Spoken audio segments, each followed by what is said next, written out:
Aquí, salida de emergencia. Experiencias y entrevistas con esa gente que es así, tan necesaria.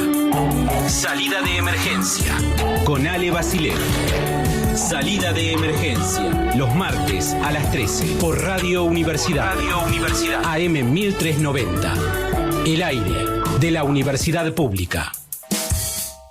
Estábamos pensando sobre lo que sucede con la energía atómica, con las centrales nucleares y con toda la política que nos rodea, de la que no sabemos mucho, y como para no tener que estar opinando como el presidente de los Estados Unidos de Norteamérica sobre lo que hace bien y lo que hace mal porque lo leyó un día, es que queríamos saber qué pasa con la energía atómica, qué pasa con las actividades nucleares. En eso estábamos cuando Amalia Pérez, una queridísima amiga de este programa, además quien ha gestionado uno de los proyectos sanitarios más interesantes en el entorno de la UNSAM, nos compartió el documento de la Asociación de Profesionales de la Comisión Nacional de Energía Atómica y la Actividad Nuclear. Empieza diciendo cuidar lo nuestro. En los últimos días circularon noticias sobre un potencial decreto que, en el marco de la Ley Bases, sometería a Nucleoeléctrica Argentina, Sociedad Anónima, a una privatización parcial.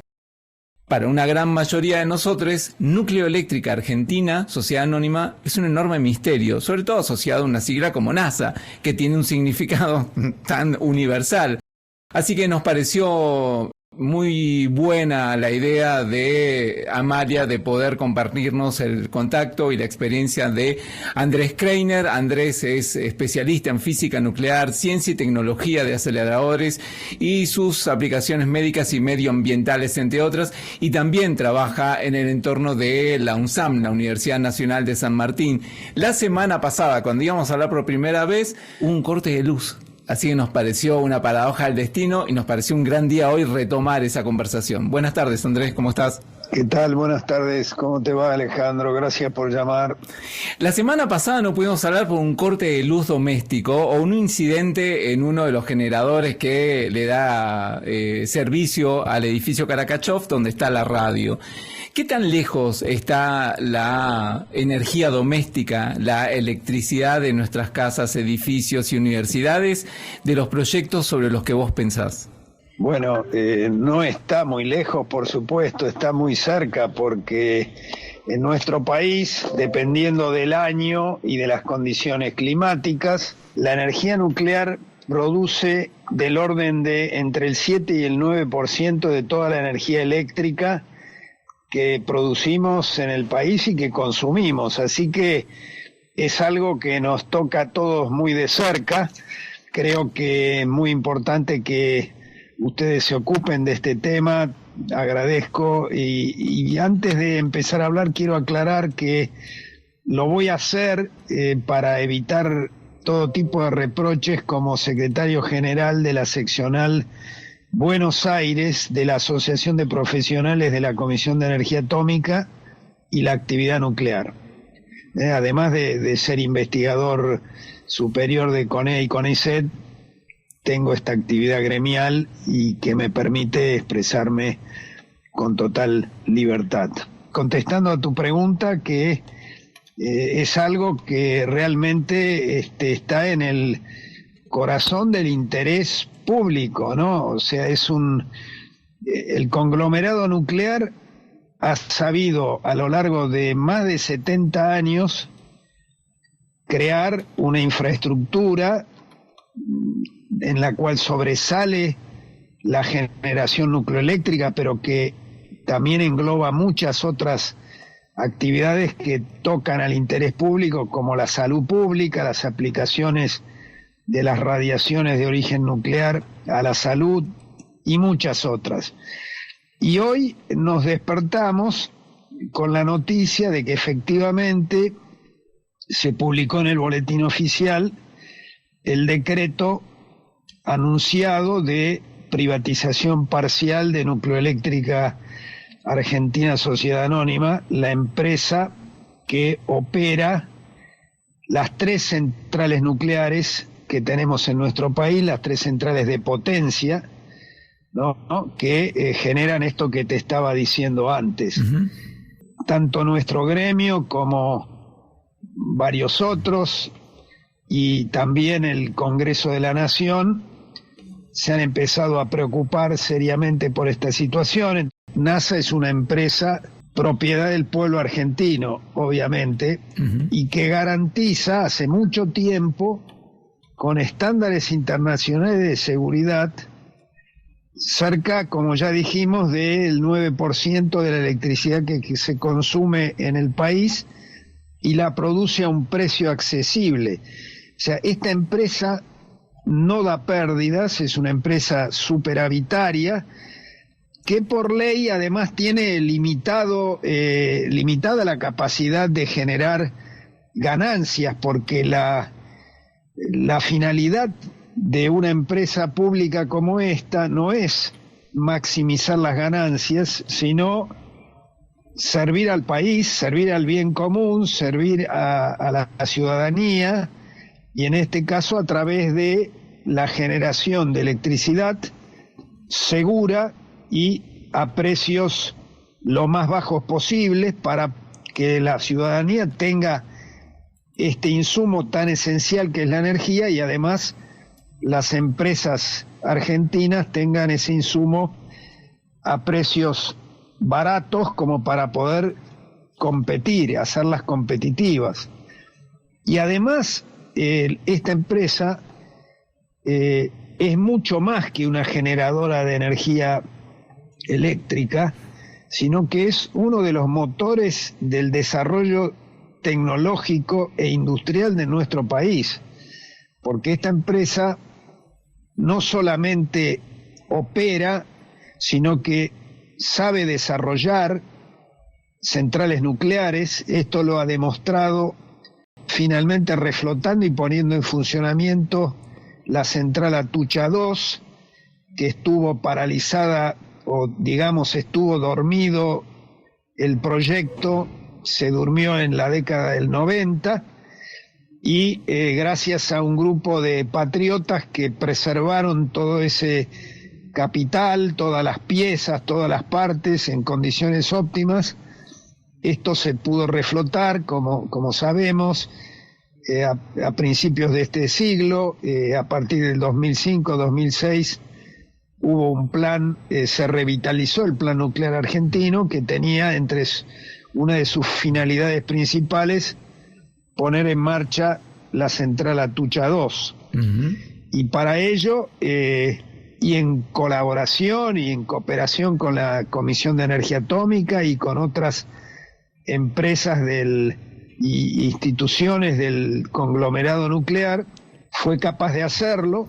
La fabricante original, que era una empresa alemana subsidiaria de Siemens, se había retirado y Nucleoeléctrica tomó el desafío de manos de José Luis Antúnez, un ingeniero de mucha experiencia que capitaneó esta epopeya, nosotros la calificamos así, y también desarrolló toda una cadena de proveedores que fueron calificados, porque la industria nuclear tiene requerimientos muy, muy altos de seguridad y de calidad.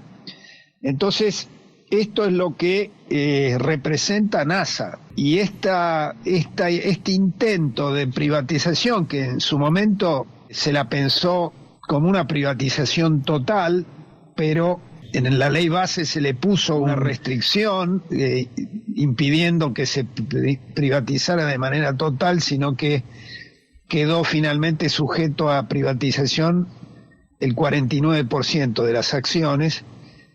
De todas maneras, nosotros creemos que es absolutamente innecesario y no es conveniente.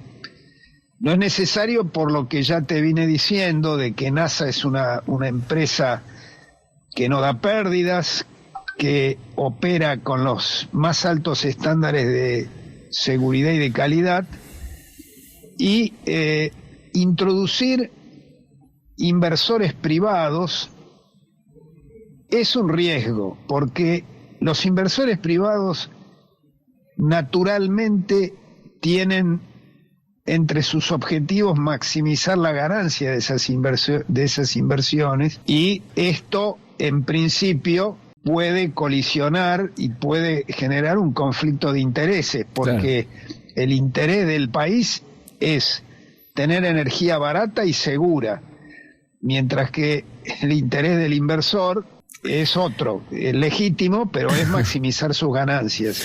Esto tiene un antecedente reciente, complicado. Todos conocemos que hace algunos años hubo un accidente muy, muy serio en Japón, el accidente de Fukushima, y en Japón había un operador privado, y el operador privado no hizo todas las inversiones necesarias como para que las centrales de ese complejo de Fukushima estuvieran protegidas contra un tsunami, y eso desembocó en una catástrofe bastante importante. Les recuerdo que estamos hablando con Andrés Kreiner. Andrés tiene una enorme experiencia.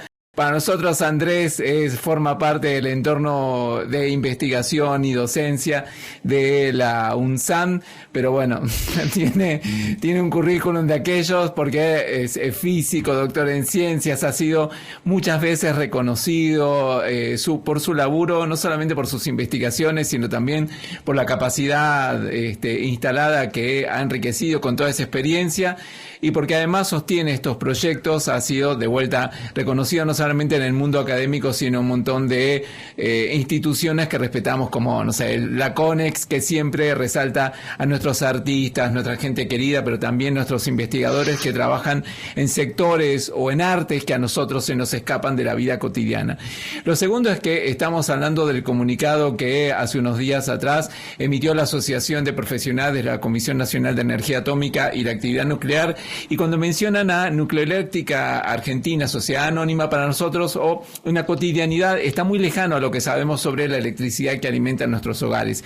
Esa NASA de la que está hablando Andrés con tanto afecto y con tanto respeto, es una empresa que genera energía y que, como bien dijo Andrés, es propiedad de la nación argentina, porque casi un 80% es propiedad del Ministerio de Economía, un 20% de la CENEA, la histórica Comisión Nacional de Energía Atómica, y un 1% de la ENARSA. Actualmente la preside Damián Reidel, que representa, en mi opinión, muchos de esos intereses a los que hace referencia Andrés, es decir, que intervienen no por necesidad nuestra, no por falencias del servicio, sino por necesidad de los inversores, que encuentran una gran oportunidad de invertir en proyectos como este, que son tan valiosos para el país. Mi pregunta, Andrés, es ¿cuánto? Porque me parece que mostraste muy bien el impacto que tiene y la eficacia. ¿Por qué conocemos mucho más de la presencia de las empresas, en este caso EDELAP o EDENOR o EDESUR, en nuestros hogares, y sabemos tan poco de Nucleoeléctrica Argentina y del impacto que tiene en nuestra vida, no solamente en la política nacional, sino en nuestras vidas cotidianas? A ver, en principio, NASA es una generadora, y el front-end, por decirlo así, que vemos nosotros, son las empresas eléctricas que nos mandan la factura, y eso lamentablemente también fue privatizado en algún momento, en la década de los 90, donde de hecho se creó Nucleoeléctrica, se la creó en realidad para privatizarla, pero esto no se pudo hacer en su momento por varias razones, porque no es tan sencillo tampoco. Hay una cuestión subyacente que tiene que ver con el riesgo nuclear, quién asume el riesgo nuclear, quién asume el desmantelamiento, el decomisionamiento después de, no sé, 60, 80 años de vida útil de las centrales. O sea, hay una cantidad de cuestiones acá que no han sido explicitadas y que nosotros también nos tememos que es como aquella canción, ¿no?, que las ganancias se las va a llevar el privado y las pérdidas no las vamos a quedar nosotros. Vos fíjate, el pueblo argentino, o sea, los ciudadanos de este país, han logrado en más de 70 años generar una infraestructura eficiente, segura, y ahora vienen estos señores y se quieren llevar la crema, digamos, del postre, ¿no? O sea, está todo el negocio armado y ellos se quieren quedar con una parte, no con todo, porque en este momento no pueden. ¿Y esto qué consecuencias va a tener? O sea, si hoy en día NASA produce a tarifas de las más bajas del mercado, por así decirlo, las ganancias van a salir necesariamente de subir esas tarifas. ¿Y quién se va a perjudicar? La gente, como nosotros, y también las industrias. Entonces, es una avivada, es una verdadera avivada. Por un lado, el gobierno está desesperado, como sabemos, por hacer caja, por vender todo lo que pueda vender para hacerse de dólares, o sea, un objetivo cortoplacista y electoralista que realmente no tiene nada que ver con los intereses de nuestro país a largo plazo, y además entregar un negocio a manos privadas, un negocio bien armadito. Si mal no viene, también estas empresas van a tratar de influir en bajar los costos, eso significa despedir gente, en fin, no vemos ninguna ventaja y todas estas desventajas en esta iniciativa que el gobierno está tratando de impulsar ahora rápidamente, antes de que, creo yo, se le termine su capacidad de hacer daño, porque esto también es parte del gran daño que le está haciendo a todo el sistema científico-tecnológico, como vos bien sabés, a las universidades argentinas, que son todos logros de la sociedad argentina a través de muchos años, de mucha inversión, y esta gente viene por todo. Entonces, nosotros nos oponemos frontalmente a este tipo de cosas. El comunicado que compartió Andrés y sus colegas hace unas semanas atrás decía que defender a Nucleoeléctrica Argentina es defender a quienes trabajan y producen, y es apostar por una Argentina con soberanía energética, tarifas justas y desarrollo para todos y para todas. Y cuando cierra así un comunicado, no solamente está hablando de una defensa del proyecto laboral de muchísimos investigadores, que además hay que hablar y que además hay que defender, porque esa sustentabilidad para nosotros significa servicios, investigación, desarrollo, crecimiento, soberanía e independencia. El laburo de ellos siempre es en beneficio nuestro, sino que además nos permite a nosotros poder conversar sobre temas que parecen completamente alejados, que parecen totalmente ajenos y que parecen inalcanzables para mortales como nosotros, que estamos bastante lejos de lo que es la energía atómica y de la política nacional aplicada a la cuestión nuclear, y de cómo eso además puede llegar a tener impacto en los servicios. Así que nos pareció importante, Andrés, poder escucharte hoy, compartir este documento, pero además y sobre todo generar más preguntas en la gente que nos está escuchando para saber que lo que sucede con Nucleoeléctrica Argentina, con la NASA Argentina, tiene que ver con el enchufe de casa, con los electrodomésticos, con la luz de las escuelas, de las universidades y de los hospitales, y que pongamos en valor también eso, que me parece además que está buenísimo cuando pones en términos estructurales que el frontend, las marcas visibles de todo esto sean Edenor, Edelap o Edesur. También nos ayuda a entender cómo funciona la distribución y la generación energética, ¿no? Quienes pasan a cobrarnos son siempre quienes desarrollan y hacen posible ese servicio. Tal cual. Estos días vos sabés que el Congreso en este momento creo que es uno de los más grandes bastiones de defensa de los legítimos intereses del pueblo argentino.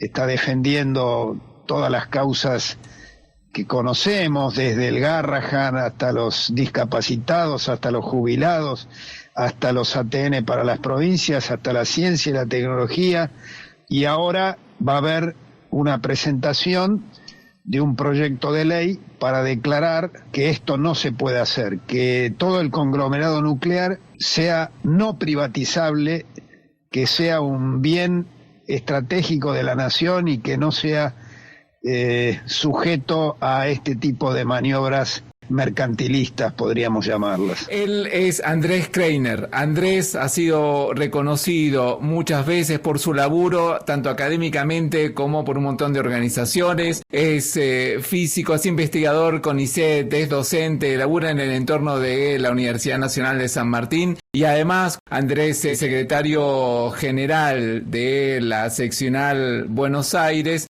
de la Asociación de Profesionales de la Comisión Nacional de Energía Atómica y la Actividad Nuclear, algo que para nosotros parece un tema siempre infinito y siempre inabarcable. Andrés, muchas gracias por conversar con nosotros hoy. No, Alejandro, el agradecido soy yo. Muchas gracias. Valoro mucho el trabajo de ustedes y estamos siempre a disposición para poder aportar lo nuestro para beneficio de todos. Así que muchas gracias y un fuerte abrazo. Salida de emergencia. Experiencias y entrevistas con esa gente que es así, tan necesaria. Salida de emergencia. Veníamos además de una semana en la que teníamos muchísimas opiniones al vuelo y nos pareció que escucharlo a él, que además es un capo históricamente reconocido entre colegas, era muy necesario en un mundo en el que opina cualquiera, bueno, no solamente cualquiera, opina un presidente como el de Estados Unidos, sobre una monodroga que además utilizamos cotidianamente, y por eso nos pareció necesario volver a preguntarle a un experto si la opinión de Trump era válida y si era trascendente en defensa nuestra, ¿no? Digo, para que vos sepas, y yo, si el paracetamol efectivamente nos hace mal. Así que le fuimos a consultar al farmacéutico Daniel Domosvian, que es quien coordina el Centro de Información de Medicamentos Farmacéuticos, sobre la opinión de Trump. Hola Alejandro, muy buenos días. Mira, la verdad que yo al principio lo vi, no le di importancia, pero ahora lo veo en todas en los portales como un gran anuncio. Bueno, me parece una irresponsabilidad total. Viniendo de un presidente, ¿no? Porque que lo diga gente que cree que cualquier cosa da autismo, y bueno, entre muchas de estas cosas culpan a las vacunas. Muchos grupos antivacunas dicen que las vacunas producen autismo, y está comprobado que no. Y la verdad que el paracetamol es uno de los pocos productos que las mujeres pueden tomar durante el embarazo. Porque está comprobado que no afecta al feto. Sabemos que la Organización Mundial de la Salud no avala estas afirmaciones. Es un tema que no sé si afectará a los mercados. El paracetamol no produce autismo. Te mando un abrazo. Esa es la opinión del farmacéutico Daniel Domosvian, que es coordinador del Centro de Información de Medicamentos Farmacéuticos, sobre la opinión de Trump y el paracetamol, que de vuelta es una monodroga, es un medicamento de uso cotidiano. Cualquiera puede fabricar o puede producir. Ya sabemos que no cualquiera puede vender. Lo que quisiera el gobierno nacional es que cualquiera pueda vender medicamentos, y por eso desregulan todo para que en cualquier kiosco, en cualquier lugar con un aire acondicionado, guardes y vendas medicamentos. En la provincia de Buenos Aires hay un modelo sanitario con una ley muy restrictiva que obliga a que la producción, distribución y dispensa del medicamento esté en manos de profesionales. Así que le preguntamos a la farmacéutica Sofía Ascensione, que coordina la parte de asuntos regulatorios, es decir, que revisa qué normativas están vigentes, qué leyes atraviesan la producción, distribución y la venta de medicamentos en la provincia de Buenos Aires, y le preguntamos esto. Sofía, ¿cualquiera puede vender medicamentos? ¿Es realmente así? Buenas tardes, Ale, buenas tardes a la audiencia.